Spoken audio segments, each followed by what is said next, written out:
بسم الله الرحمن الرحيم. الحمد لله والصلاة والسلام على أشرف المرسلين سيدنا محمد عليه أفضل الصلاة والتسليم. Ramadan Kareem to all Muslims around the world. In today's episode, dear audience, we welcome our eminent guest, Professor Ziauddin Sardar. Professor Sardar, welcome to ICESCO and thank you for accepting our invitation. Thank you. It's an honor to have you with us in this episode. Thank you. My first question is going to be about, firstly, the topic of this episode is going to be about origins of renewal in Islamic thought.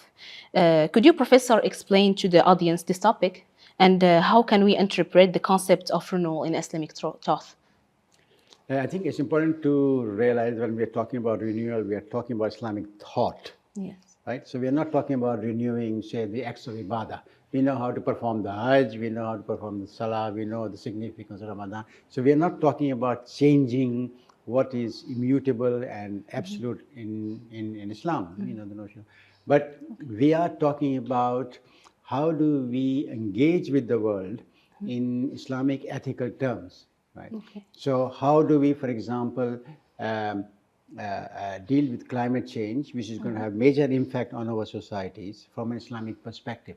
So that means that we need to relearn what it means to deal with nature, what is the significance of nature in Islamic thought, how we can update that, our relationship with nature, what do we need to do to prepare ourselves for climate change, and so on and so forth. So that's what we mean. We are looking at broader and bigger questions, not questions of kind of worship and the small issues of Sharia and what have you, but bigger issues of thought. How do we relate to knowledge? How do we produce new knowledge which is contemporary but has Islamic dimension to it?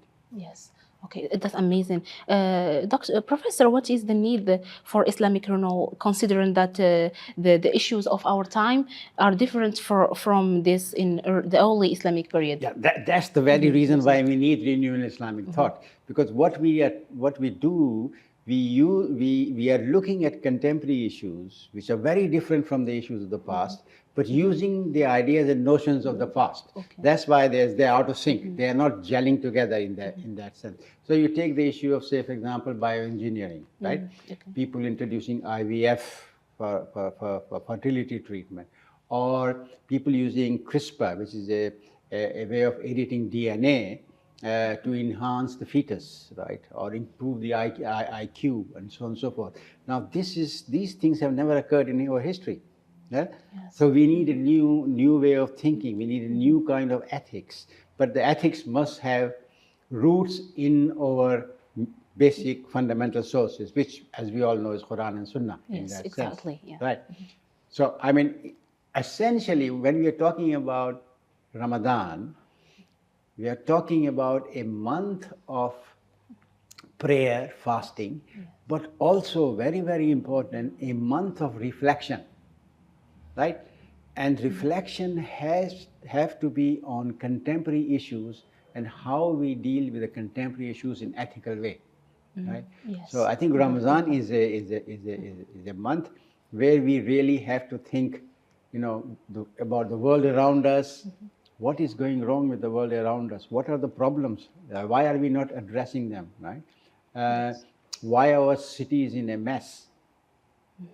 Why our transport structure doesn't work? Why there's so much corruption in our society? All these are ethical questions, right? So we need to address these questions and think about these questions as well. Ramadan is not just about ritual ibadah. It's also about the broader notion of ibadah. Ibadah is not just saying prayer, but also removing rubbish from the street. That is also ibadah, right? Helping a blind person crossing the street, that is an ibadah, right?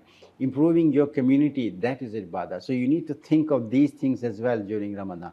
Not just Taraweeh, not just fasting, but also what we do to improve the lives of the community. Yes. Professor, as you said, in Islam we have a source of renewal, Quran and Sunnah. What are the areas where we can renew, and what are the areas that cannot be renewed? Well, I think the areas that cannot be removed are basically the fundamental beliefs. Yes. You know, we know what we believe in that sense, full stop. But you see, the Quran is an eternal text, right? We believe it's the word of God, and we believe the text is eternal. Now, an eternal text, by definition, must have multiple interpretations. And each interpretation, of course, has a context of the time. Okay. So when we are talking about renewal of Islamic thought, what we are actually saying is that we need to go back to our fundamental sources and interpret them in a forward way. What is the significance of what the Quran is saying for contemporary times? What is the significance of life of the Prophet for contemporary times? Right? When we talk about the Prophet, we sort of emphasize how he looked, he had a beard, he did this, he did that. That, okay.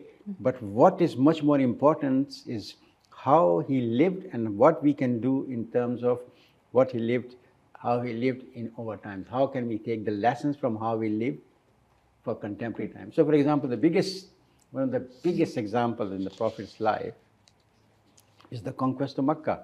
Yes. When he comes to Mecca, here he meets all those people who persecuted him, tortured him, drove his people out of the town, forced him to migrate. So he asks them, what should I do with you? And they say, you are a good brother, you will do good. And he says, to this day you are all forgiven. So the lesson is forgiveness, not how he dressed. Yes. He dressed for his contemporary time, right? He rode a camel for his contemporary time because that's what the mode of transport was. But what he did is forgive. He forgave. So forgiveness is a very important. So we need to learn how we learn to forgive each other, in a sense. Professor, as we wrap this discussion, what the most important step that scholars and leaders in the Muslim community can take to ensure the process of renewal in Islamic thought, to remain and stay authentic, relevant for future generations? Here the answer is very, very simple. Yes. And that is, we have to rethink the Sharia. Yes, exactly. Essentially, in a sense. And I think we have to go back to what is called the objectives of the Sharia, maqasid al-Sharia, in a sense. What is the function of Sharia? To introduce justice in society, to improve the well-being, to emphasize the concept of public interest. Right? So we need to go back to that and reformulate the Sharia for contemporary times. That is our biggest challenge. Yes. Islamic law and thought, from the Sharia perspective, is entrenched in 8th, 9th, 10th century. Right? We need to rethink it for 21st century. That is a major task. And I think lots of contemporary scholars are now doing that. So Maqasid al-Sharia is becoming quite a big movement. A lot of people are going back. How do we rethink the Sharia? Yes. How do we move forward with the Sharia rather than looking backwards all the time? Yes, I see. Professor, before we conclude this episode, if you don't mind, your final words to the audience. I want to go back to the importance of Ramadan. Yes. See, what is the main significance of Ramadan? As I said, it's essentially a month devoted to worship, right? But here, we need to rethink what ibadah is. This is also a kind of a renewal Islamic thought. We associate ibadah with essentially ritualistic things, prayer, tarawih, reading the Quran, all very, very important. But ibadah is much bigger than that. You see, because the function of ibadah is for us to have salvation in the akhirah. Right? Yeah. And we need to think, right, what are we doing now, but also what impact what we are doing will have for the future generation. So part of the ibadah has to be thinking about the generation that will come after me, after us. You see, how will my children live? How will my grandchildren live? What kind of world will they inherit? Right?